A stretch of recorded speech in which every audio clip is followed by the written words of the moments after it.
গল্পে এবার নতুন মোড়। মারা গেল ফাহাদ ও সামিরের বাবা।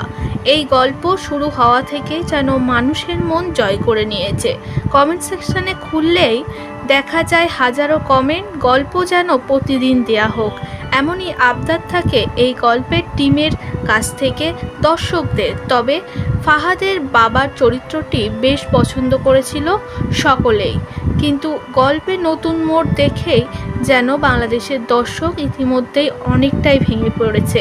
কারণ এই গল্পে এরপর থেকে দেখা যাবে না তাকে, পুরোপুরি চিরতরে তাকে বিদায় দিয়েছে গল্প থেকে। বাংলাদেশে হাজারো নাটক তৈরি হয় প্রতিনিয়ত, কিন্তু এমন নাটক বাংলাদেশের মানুষ এর আগে কখনো দেখেনি।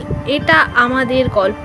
এই নায়িকা বা নায়ক বা এই গল্পের প্রতিটা ক্যারেক্টার এত সুন্দরভাবে তোলা হয়েছে, প্রতিদিন প্রতিক্ষণই এই গল্পের জন্য অপেক্ষা করে থাকে বহু দর্শক। নতুন মোড় দেখে যেন অনেকেই হতভম্ব হয়েছে।